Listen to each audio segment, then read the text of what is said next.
Hi friends, welcome to my YouTube channel study with Maroof sir. दोस्तों, स्वागत है आपके अपने यूट्यूब चैनल पे। चलिए आज हम लोग देखते हैं दरोगा का सेट को जो स्टार्ट किए थे, आज सेट 21 का डिस्कशन करते हैं। तो चलिए देखते हैं आज का पहला क्वेश्चन है आपका कि सबसे प्राचीन श्रम संगठन है, इनमें से कौन है? तो आपका ऑप्शन 20 का करेक्ट होगा AITUC, मतलब all India trade union Congress. इसकी स्थापना जो है 1920 में यानी 1920 ईस्वी में हुआ था।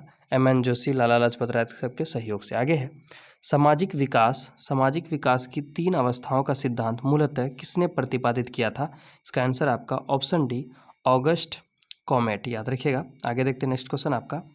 तो मिड डे मील कार्यक्रम जो है अभी जो चल भी रहा अभी मिड डे मील कार्यक्रम को किस पंचवर्षीय योजना में शुरू किया गया था? तो 8वीं पंचवर्षीय योजना में शुरू किया गया था। नेक्स्ट क्वेश्चन आपका, भारत में पुर्तगाली शक्ति का वास्तविक संस्थापक किसे माना जाता है? देखिए, पुर्तगाली शक्ति का वास्तविक संस्थापक जो आपका फ्रांसिस अल्फांसो डी अल्बुकर्क को माना जाता है। लेकिन फ्रांसीसी यानी पुर्तगाली जो है यानी पुर्तगालियों का पहला जो गवर्नर था आपका कौन था? फ्रांसिस्को डी अल्मीडा, याद रखिएगा। और सबसे पहले भारत में आने वाला पुर्तगाली आपका कौन था? वास्को डी गामा, 1498 में। और नीना डी कुन्हा जो यही गोवा को जीता था, यानी गोवा को अपना राजधानी बनाया था। आगे देखते दोस्तों, आगे है किस इतिहासकार ने पलासी के युद्ध के बारे में कहा था कि यह एक सौदा था जिसमें बंगाल के धनी सेठों तथा मीर जाफर ने नवाब के अंग्रेजों के हाथों बेच डाला? ये कथन किसका था? तो ये कथन आपका महान इतिहासकार KM पन्नीकर यानी ऑप्शन 20 का करेक्ट हो जाएगा, उसका था। आगे है भारत के पहले इंजीनियरिंग कॉलेज की स्थापना कहाँ की गई थी? सबसे पहले भारत में इंजीनियरिंग कॉलेज की स्थापना आपका रुड़की में किया गया था, ऑप्शन 20 का करेक्ट होगा। आगे देखते दोस्तों, आगे है किस चार्टर एक्ट द्वारा देश की शासन प्रणाली को केंद्रीकरण कर दिया गया? केंद्रीकरण कौन से चार्टर एक्ट के तहत किया गया? तो 7 का आंसर आपका ऑप्शन सी चार्टर एक्ट 1833। आगे है मराठा प्रशासन में चौथ तथा सरदेशमुखी का संबंध निम्नलिखित में से किससे था? तो देखिए, चौथ तथा सरदेशमुखी जो है आपका उसका टैक्स व्यवस्था यानी कर व्यवस्था से था, याद रखिएगा। चौथ जो है वो पड़ोसियों राज्यों से लेता था और सरदेशमुखी अपने राज्यों के से लेता था। आगे देखते दोस्तों, आगे है निम्नलिखित पेशवाओं को उनके कालक्रम के अनुसार आरोही क्रम में सजाएं। किसका कालक्रम सबसे पहले और किसका लास्ट में? तो 9 का आंसर हो जाए आपका ऑप्शन ए। पहले जो आपका क्या होगा? बालाजी विश्वनाथ, फिर बाजीराव, फिर बाजीराव, फिर लास्ट में कौन आता है आपका? माधवराव। तो ऑप्शन ए इसका करेक्ट था। आगे है एका आंदोलन कृषक के मुख्य कारणों में क्या शामिल नहीं था? इनमें से कौन सा कारण है जो कि शामिल नहीं था? देखिए, इनमें से आपका है लगान की दरें 50% से अधिक, ये शामिल था। फिर है कि राजस्व वसूली के दौरान जमींदारों को दमनात्मक नीति, ये भी सही था। बेगार की प्रथा, ये भी सही था। लेकिन कौन है ऐसा जो कि शामिल नहीं था? तो सेना में भर्ती होने का दबाव, ये ऐसा कोई शामिल नहीं था इस आंदोलन में। तो 10 का आंसर हो जाए आपका ऑप्शन डी करेक्ट होगा। आगे है अंग्रेजों द्वारा निम्न में से किस क्रांतिकारी को फांसी की सजा दी गई थी? इनमें इन चारों में से तो देखिए, जतीन दास, चंद्रशेखर आजाद, कल्पना दत्त, राजगुरु। तो ऑप्शन सी इसका करेक्ट होगा राजगुरु। भगत सिंह राजगुरु तथा सुखदेव को फांसी दिया था, आप लोग जानते ही होंगे। और चंद्रशेखर आजाद खुद को गोली मारकर अपना आत्महत्या कर लिए थे। आगे है नेक्स्ट है कि प्रसिद्ध उपन्यास आनंद मठ जिसके रचयिता कौन है? बंकिम चंद्र चटर्जी। तो इस नाम से भी जाना जाता है, यानी आनंद मठ को दूसरे नाम से भी जाना जाता है, वो कौन होगा? तो आंसर आपका ऑप्शन सी बंगाली देशभक्ति का बाइबल आनंद मठ को कहा जाता है। आगे है ब्रिटिश भारत में किसने दास व्यापार यानी दास प्रथा पर रोक लगाई थी? दास प्रथा पर रोक आपका लॉर्ड एलन बरो ने लगाया था। और आपका सती प्रथा पर विलियम बेंटिक, याद रखिएगा। आगे देखते हैं दोस्तों, आगे है भारत में ब्रिटिश सरकार ने 1857 के बाद किस आंदोलन के दौरान सबसे निर्मम दमन किया गया? यानी कौन सा 1857 के बाद कौन सा सबसे निर्मम दमन किया गया जिसमें ब्रिटिश सरकार को? तो यह है आपका भारत छोड़ो आंदोलन, ऑप्शन ए हो गया। यानी 1857 के क्रांति के बाद अगर कोई अच्छा सा फिर से क्रांति हुआ ब्रिटिश सरकार के खिलाफ तो वो था कौन? भारत छोड़ो आंदोलन। आगे है निम्नलिखित में से किस मुगल शासक ने इलाही संवत के स्थान पर हिजरी संवत की शुरुआत की? इलाही संवत का शुरुआत जो आपका अकबर किया था, लेकिन इलाही संवत के साथ फिर हिजरी संवत कौन लाया? आपका शाहजहां लाया, ऑप्शन डी इसका करेक्ट होगा। आगे देखते दोस्तों, आगे है अलाउद्दीन खिलजी ने किसे राय रायन की उपाधि दी थी? प्रदान की? तो राय रायन की उपाधि जो आपका राजा रामचंद्र को दिया था, याद रखिएगा। ऑप्शन 20 का करेक्ट हो जाएगा। आगे है हुमायूंनामा नामा निम्नलिखित में से किसकी रचना थी? हुमायूं नामा किसकी रचना थी? तो हुमायूं नामा जो है आपका गुलबदन बेगम की रचना है, याद रखिएगा। आगे देखते दोस्तों, आगे है निम्नलिखित में स्थलों में कहाँ बौद्ध विहारों का विशालतम समूह मिलता है? बौद्ध विहारों का विशालतम समूह कहाँ मिलता है? तो ऑप्शन डी इसका करेक्ट होगा, जुन्नार में, याद रखिएगा। आगे देखते दोस्तों, आगे है बिहार से प्राप्त सबसे प्राचीन आहत पंचमार्क सिक्के किस धातु के, यानी आहत या पंचमार का जो सिक्का मिलता है वो किस धातु का बना हुआ था? ऑप्शन ए है, ये करेक्ट होगा, यानी चांदी का बना होता था। आगे देखते दोस्तों, आगे है आपका 20 नंबर के क्वेश्चन की ओर बढ़ते हैं। दोस्तों अगर आप चैनल पे पहली बार आए हैं तो एक बार चैनल को विजिट कर लें। अगर क्वेश्चन आप चैनल को विजिट करके सारा वीडियो आप देख लें, क्या ये सेट 21 का चल रहा है, टोटल 20 सेट का डिस्कशन हो चुका है। अगर आप चैनल पर नए हैं तो एक बार चैनल को सब्सक्राइब जरूर कर लें। वीडियो अगर अच्छा लग रहा है तो लाइक जरूर करें। आगे है वैदिक देवता मित्र, वरुण, इंद्र और नासत्य का निम्नलिखित में से किस अभिलेख में इसकी चर्चा है, यानी किसके इसमें इसका अभिलेख में चर्चा है? तो इसका ऑप्शन है हो जाएगा सी, बोगाज कोई में इसकी चर्चा है। वैदिक देवता मित्र, वरुण, इंद्र और नासत्य के नाम किस अभिलेख में है? बोगाज कोई अभिलेख में है। आगे है किस सांप्रदायिक अनुयायियों को, यानी किस संप्रदाय अनुयायियों को पंचाथिक कहा जाता है, यानी किसके अनुयायियों को पंचाथिक भी कहा जाता है? तो ऑप्शन इसका ऑप्शन सी, पशुपत संप्रदाय को जो मानता है उसे पंचाथिक कहा जाता है। आगे है भारतीय इतिहास में कुल कितने विक्रमादित्य की चर्चा है, यानी कुल कितना राजा था जिन्होंने विक्रमादित्य की उपाधि धारण की थी? तो ऑप्शन ए यानी 22 का आंसर हो जाए आपका ऑप्शन डी, यानी 14 राजा था जिसने विक्रमादित्य की उपाधि धारण की थी। आगे है 9वीं शताब्दी के मध्य में सुलेमान नामक अरबी व्यापारी ने भारत की यात्रा के बाद लिखे वृत्तांत में किस वंश के साम्राज्य को रुहमा कहा है? किसको वो रुहमा कहा है? तो 23 का आंसर है आपका ऑप्शन सी, पाल वंश के साम्राज्य को है ना सुलेमान नामक अरबी व्यापारी ने क्या कहा है? रुहमा कहा है अपनी वृत्तांत में, नहीं अपनी रचना में। आगे देखते हैं दोस्तों, आगे है प्रसिद्ध बौद्ध विद्वान वसुमित्र किसके शासनकाल से संबंधित है? तो वसुमित्र किसके दरबार में रहते थे? 24 का आंसर है आपका ऑप्शन डी, कनिष्क के दरबार में। आगे है निम्नलिखित में से 10 राज यानी 10 राजा का युद्ध का उल्लेख हमें किससे प्राप्त होता है? 10 राजाओं का युद्ध हुआ था वैदिक काल में, जिसमें ऋग्वेद में इसकी चर्चा है। तो कौन से मंडल में इसकी चर्चा है? तो 25 का आंसर है आपका ऑप्शन सी, ऋग्वेद के 7वें मंडल पर इसकी चर्चा है। कौन से नदी के किनारे हुआ था? तो परसोनी नदी के किनारे हुआ था, याद रखिएगा। आगे दोस्तों, आगे है निम्नलिखित मगध राजवंशों को कालक्रमानुसार व्यवस्थित करनी है। राजवंश है उसके कालक्रम के अनुसार, यानी कि कौन सा राज शासन, किसका शासन पहले हुआ किसका बाद में, उससे व्यवस्थित करना है। तो एक ट्रिक है हसीन मसूक शाह, उसके अकॉर्डिंग में हम लोग देख सकते हैं। हौ से होता है हरियक वंश, यानी पहले किसका शासन होगा इसमें से? पहले तो हरियक वंश यानी 4 होना चाहिए। फिर हसीन 100 से होता है शिशुनाग, फिर 9 से नंदवंश, शिशुनाग तो नहीं है यहाँ पर, नंद वंश दिख रहा है, नहीं हरियक वंश फिर नंद वंश, देखिए हरियक वंश फिर नंद वंश फिर मौर्य वंश तब सुग वंश, लास्ट में क्या होगा आपका सुग, यानी कि 4 1 3 4 1, उसके बाद आपका कौन होगा 4 1 3 2, 4 1 3 2 आपका कौन है? ऑप्शन सी इसका करेक्ट है। फिर से देख लीजिए, सबसे पहले आपका हरियक वंश होगा, फिर नंद वंश, तब मौर्य वंश, तब सुग वंश होगा। आगे देखते हैं, आगे की ओर बढ़ते हैं दोस्तों। आगे है 1857 के विद्रोह में कुंवर सिंह की मृत्यु के बाद उसके भाई अमर सिंह कुंवर सिंह का भाई था, ने नेतृत्व में संभाला था। उसी ने 1857 के नेतृत्व को संभाला क्रांति के। तो बाद में सरकारों ने क्या किया? गिरफ्तार कर लिया था। ऑप्शन ए इसमें करेक्ट होगा कि गिरफ्तार करवा दिया था। आगे देखते दोस्तों, आगे है सूची 1 को सूची 2 से सुमेलित कीजिए। समानता का अधिकार देखिए अनुच्छेद 14 से लेकर 18 तक हो जाएगा, ऑप्शन ए का 1 सही है। स्वतंत्रता का अधिकार 19 से 22 तक होगा, ये भी सही है। शोषण विरुद्ध अधिकार 23 से 24 अनुच्छेद, ये भी करेक्ट मिलान है। धर्म की स्वतंत्रता का अधिकार 25 से 28 तक, यानी कि ऐसा ऑप्शन ए में दिख रहा है, 1 का ए, 2 का बी, 3 सी का 3, डी का 4, ऑप्शन सही था सबका, देख लिए। आगे देखते दोस्तों, आगे है किसी गिरफ्तार व्यक्ति को न्यायालय के सामने प्रस्तुत करने हेतु न्यायालय में कौन सी रीट जारी करेगा, यानी कौन सा रीट जारी करेगा जिसके तहत किसी भी गिरफ्तार व्यक्ति को न्यायालय में प्रस्तुत किया जाता है? तो बंदी प्रत्यक्षीकरण, ऑप्शन ए इसका करेक्ट होगा। 29 का ए, अनुच्छेद 32 के तहत जो है सुप्रीम कोर्ट रीट जारी करती है, अनुच्छेद 226 के तहत हाई कोर्ट। आगे देखते दोस्तों, आगे है 29 का हो गया। 30 की ओर बढ़ते हैं। 30 है लोक लेखा समिति के संदर्भ में निम्नलिखित में से कौन सा कथन जो कि सही नहीं है, यानी इनमें से गलत है?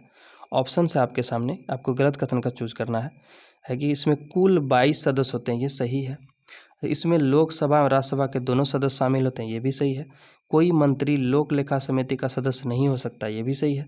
लोक लेखा समिति का कार्यकाल 2 वर्षों का होता है, यही गलत है। ये कितना होता है? 1 वर्षों का होता है। ऑप्शन ए क्या हो जाएगा? 30, यानी कि ऑप्शन डी इसका करेक्ट होगा। यही जो क्या था, हम लोग को गलत समय मतलब कथन चयन करना था। इस क्वेश्चन का आंसर क्या हो जाएगा आपका? Option D. आगे देखते हैं, तो आगे है, भारत में निर्वाचनों का अधीक्षण, निर्देशन और नियंत्रण किस में निहित है? तो वो भारतीय निर्वाचन आयोग में है, तो ऑप्शन सी इसका करेक्ट होगा। आगे देखते हैं, तो आगे है, कल्याणकारी राज्य की अवधारणा संविधान में है। कल्याणकारी राज्य की अवधारणा संविधान के कौन से भाग में है, यानी किस में है? मौलिक कर्तव्य में, प्रस्तावना में, या चौथी अनुसूची में, राज्य के नीति निर्देशक तत्व में? तो ऑप्शन सी इसका करेक्ट होगा। 32 का ऑप्शन सी राज्य के नीति निर्देशक तत्व में है। आगे देखते हैं, तो आगे है, किस समिति की रिपोर्ट के आधार पर मूल कर्तव्यों को भारत के संविधान में शामिल किया गया था? देखिए, प्रारंभ में भारत के संविधान में एक भी मूल कर्तव्य नहीं था। 42वें संविधान संशोधन द्वारा सरदार सरवण सिंह समिति के अध्यक्षता में जो है 10 मौलिक कर्तव्य को जोड़ा गया। अभी कुल 11 मौलिक कर्तव्य है, उसमें 11वां मौलिक कर्तव्य जो है आपका फिर किस में जोड़ा गया था? 46वां संविधान संशोधन में। आगे देखते हैं, तो आगे है, निम्नलिखित में से कौन सा सही सुमेलित नहीं है? इनमें से कौन है जो सही सुमेलित नहीं है? पहला है हुंडरू प्रपात स्वर्ण रेखा नदी, ये सही है। देखिए, हम लोग को चूज करना है कौन सुमेलित सही नहीं है। चचाई प्रपात बिट्स नदी, ये भी सही है। धुआंधार नर्मदा नदी पर। बूढ़ा घाघ प्रपात कांची नदी, ये क्या आपका गलत है। बूढ़ा घाघ प्रपात जो है आपका बूढ़ी नदी पे ही है, जो आपका कहाँ पर है? झारखंड में है। तो ऑप्शन डी इसका करेक्ट होगा, यानी इस क्वेश्चन का आंसर ऑप्शन डी हो जाएगा। इसका सुमेलन सही नहीं है। आगे देखते, तो आगे है, भारत के कुछ भागों में लाल मिट्टी पाई जाती है। तो लाल मिट्टी का रंग जो लाल होता है उसका प्रमुख कारण क्या है? उसमें क्या पाया जाता है? फेरिक ऑक्साइड की उपस्थिति के कारण ये मिट्टी लाल दिखता है। आगे है, रेड इंडियन जनजाति निम्नलिखित में से कहाँ की मूल निवासी है? तो रेड इंडियन जनजाति जो है, जब यूरोपियों का आगमन जो है अमेरिका में हुआ, उन्होंने इन लोगों को रेड इंडियन कहने लगा। तो इस उत्तरी अमेरिका में, यानी कि रेड इंडियन जनजाति आपका कहाँ पर है? उत्तरी अमेरिका में पाया जाता है, याद रखिएगा। 36 का ऑप्शन एक करेक्ट होगा। आगे देखते हैं, तो आगे है, क्षेत्रफल के आधार पर सबसे बड़ा स्थल रुद्ध देश, यानी सबसे बड़ा लैंडलॉक कंट्री क्षेत्रफल के आधार पर कौन है आपका? कजाकिस्तान है। ऑप्शन ए करेक्ट है। लैंड ऑफ थंडरबोल्ट कहा जाता है, किसे कहा जाता है? लैंड ऑफ थंडरबोल्ट आपको किसको कहा जाता है? भूटान को, क्योंकि यहाँ हिमालय के मध्य से अधिकतम तूफान आने के कारण से लैंड ऑफ थंडरबोल्ट कहा जाता है। आगे है, जयमंडल आरक्षित क्षेत्र शेषाचलम की पहाड़ियाँ निम्नलिखित में से किस राज्य में स्थित है? शेषाचलम की पहाड़ियाँ किस राज्य में स्थित है? आपका आंध्र प्रदेश में है। अभी इस पे एक फिल्म भी बना था, प्रसिद्ध फिल्म पुष्पा, जो कि उसमें आप शेषाचलम के जंगलों के बारे में चर्चा है, जहाँ से चंदन के लकड़ी का स्मगलिंग होता था।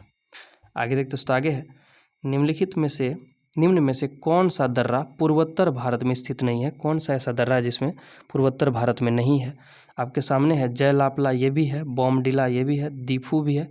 नीति दर्रा जो है ये पूर्वोत्तर भारत में स्थित नहीं है। नीति दर्रा आपका माना, नीति, लेपुलेख, ये सब दर्रा जो आपका कहाँ पर है? उत्तराखंड में है, उत्तर भारत में है, याद रखिएगा।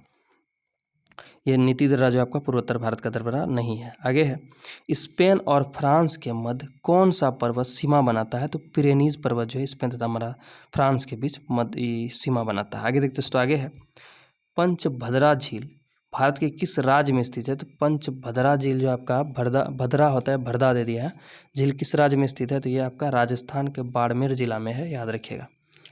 पंचभद्र गांव का भी नाम है शायद। आगे है, प्रदूषण के अध्ययन में SPM की किस, यानी प्रदूषण का जब अध्ययन होता है उसमें SPM किसे निर्देशित करता है?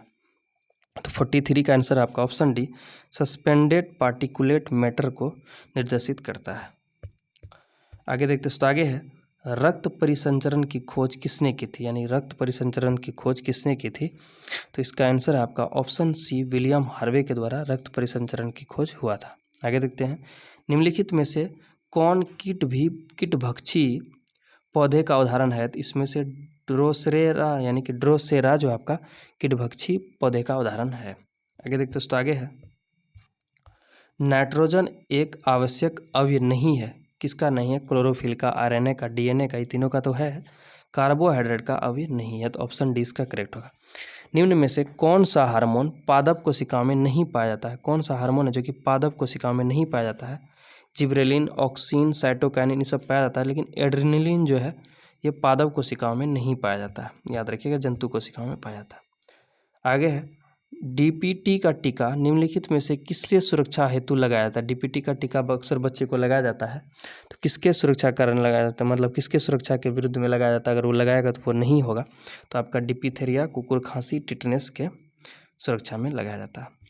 आगे है निम्न में से कौन सा तत्व पी ब्लॉक समूह के तत्व नहीं है। तो पी ब्लॉक के तत्व ऑक्सीजन, क्लोरीन, नाइट्रोजन तो है, लेकिन हाइड्रोजन नहीं है। आगे है वक्रता केंद्र एवं दर्पण के ध्रुव के मिलाने वाली रेखा को क्या कहते हैं। वक्रता केंद्र से दर्पण के ध्रुव को जो मिलाने वाली रेखा है उसे क्या कहा जाता है। दर्पण में आप जानते होंगे, तो उसे वक्रता त्रिज्या कहा जाता है। ऑप्शन 20 का करेक्ट होगा। दोस्तों हम लोग 50 इंपॉर्टेंट क्वेश्चन का डिस्कशन कर लिए। चलिए कुछ फैक्ट्स है उसको भी देख लेते हैं। अगर अभी तक आप चैनल पे बने हैं तो एक बार जरूर चैनल को सब्सक्राइब कर लें। वीडियो अगर अच्छा लगा तो कमेंट सेक्शन में आके जरूर बताएं। आगे है अप्रत्यक्ष निर्वाचन प्रणाली की शुरुआत की गई, कब की गई। तो 1892 का भारत परिषद अधिनियम के अंतर्गत किया गया। ठीक, यह अप्रत्यक्ष निर्वाचन प्रणाली का। आगे है इसी के अंतर्गत यानी 1892 का भारत परिषद अधिनियम था, उसी के अंतर्गत बजट पर बहस करने का तथा कार्यकारिणी से प्रश्न पूछने का शक्ति दिया गया। लेकिन बजट पर सबसे पहली बार कब हुआ था। 1860 ईस्वी में। याद रखिएगा। मुस्लिम समुदाय के लिए पृथक प्रतिनिधित्व का उपबंध किया गया, कौन से। तो 1919 का भारत परिषद अधिनियम, जिसे हम लोग मार्ले मिंटो सुधार अधिनियम से भी जानते हैं। इसे ही सांप्रदायिक लॉर्ड मिंटो के द्वारा ही सांप्रदायिक निर्वाचन का जनक, यानी जिसे सांप्रदायिकता का जनक किसे कहा जाता है, लॉर्ड मिंटो को। याद रखिएगा। आगे देखिए, तो आगे है इसी अधिनियम के अंतर्गत सत्येंद्र प्रसाद सिन्हा को, जब भारत परिषद अधिनियम 1919 लागू हुआ तो उसी के अंतर्गत सत्येंद्र प्रसाद सिन्हा को वायसराय की कार्यपालिका परिषद के पहले भारतीय सदस्य बने। यानी कि वायसराय कार्यपालिका के पहले भारतीय सदस्य कौन बने थे, सत्येंद्र प्रसाद सिन्हा। कौन से अधिनियम के तहत, भारत सरकार अधिनियम 1919 के तहत। आगे है केंद्र में द्विसदनात्मक विधायिका की स्थापना की गई, केंद्र में। याद रखिएगा, ये कहाँ पर है, केंद्र में। तो केंद्र में कब हुआ, तो 1919 के भारत शासन अधिनियम के अंतर्गत। याद रखिएगा। इस अधिनियम के अंतर्गत भारत में एक लोक सेवा आयोग का गठन का प्रावधान किया गया। एक लोक सेवा आयोग गठन का प्रावधान किस अधिनियम के तहत किया गया है, तो 1919 का अधिनियम के तहत। आगे है कि इस अधिनियम के अंतर्गत सांप्रदायिक आधार पर सिखों, आंग्ल भारतीयों, ईसाइयों तथा यूरोपियों के लिए भी निर्वाचन सिद्धांत को स्वीकार किया गया। आगे है इस अधिनियम यानी कि भारत सरकार अधिनियम 1919 जो है के अंतर्गत पहली बार केंद्र बजट को राज्यों के बजट से अलग किया गया है। केंद्र के बजट के राज्य को बजट से अलग कब किया गया है, तो भारत सरकार अधिनियम 1919 के बाद। इस अधिनियम के अंतर्गत एक वैधानिक आयोग का गठन किया गया। इस अधिनियम को मॉन्टेग्यू-चेम्सफोर्ड सुधार के नाम से भी जाना जाता है। याद रखिएगा, भारत सरकार अधिनियम 1919 को मार्ले मिंटो सुधार के नाम से जाना जाता है, और 1919 वाला जो अधिनियम है उसके मॉन्टेग्यू-चेम्सफोर्ड सुधार के नाम से भी जाना जाता है। आगे देखते हैं, तो आगे है केंद्रों में द्वैत शासन की स्थापना की गई। केंद्र में द्वैत शासन कब लगाया गया, 1935 के भारतीय शासन अधिनियम के अंतर्गत। और राज्य में द्वैत शासन कब लगाया गया, 1919 के अधिनियम के तहत। इस अधिनियम के अंतर्गत प्रांतों से द्वैत शासन व्यवस्था को समाप्त किया गया। प्रांतों में जो द्वैत शासन था जो कि 1919 के तहत लगाया गया, तो उसको समाप्त किया गया। प्रांतों को पूर्ण स्वायत्ता दे दिया गया भारतीयों को। लेकिन केंद्र में भी द्वैत शासन लाया गया, कब, 1935 के अधिनियम के तहत। इसी अधिनियम के अंतर्गत बर्मा को भारत से अलग किया गया। म्यांमार, यानी जिसे बर्मा को हम लोग म्यांमार के नाम से जानते हैं, कब, किस अधिनियम के तहत अलग किया गया था, 1935 के अधिनियम के तहत। 1935 के अधिनियम के तहत। आगे है इस अधिनियम के अंतर्गत ही भारतीय रिजर्व बैंक की स्थापना की गई। याद रखिएगा, बहुत इंपॉर्टेंट चीज़ है। कौन से अधिनियम के तहत भारतीय रिजर्व बैंक की स्थापना की गई थी, भारत सरकार अधिनियम 1935 का शासन अधिनियम जो है उसी के तहत। आगे है 1935 के अधिनियम के बारे में कटाक्ष करते हुए जवाहरलाल नेहरू ने कहा कि गुलामी का अधिकार पत्र है तथा यह एक ऐसी कार है जिसमें ब्रेक तो है पर इंजन नहीं है। यह कथन किसका था, जवाहरलाल नेहरू का। और किसके बारे में था, भारत सरकार अधिनियम 1935 के बारे में। आगे है भारतीय स्वतंत्रता अधिनियम को प्रस्तावित किया गया, कब, 4 जुलाई 1947 को। भारतीय स्वतंत्रता अधिनियम 1947 के अंतर्गत कितनी धाराएं की संख्या थी, धाराएं की संख्या टोटल कितना थे, 20 था। तो दोस्तों हम लोग टोटल 50 इंपॉर्टेंट क्वेश्चन के डिस्कशन के साथ साथ जो फैक्ट्स था उसको भी देख लिए। अगर आप चैनल पे पहली बार आते एक बार चैनल को जरूर सब्सक्राइब कर लें, और दरोगा की तैयारी अगर कर रहे हैं तो अभी से लग जाए। तो दोस्तों मिलते हैं नेक्स्ट वीडियो में, तब तक के लिए जय हिंद।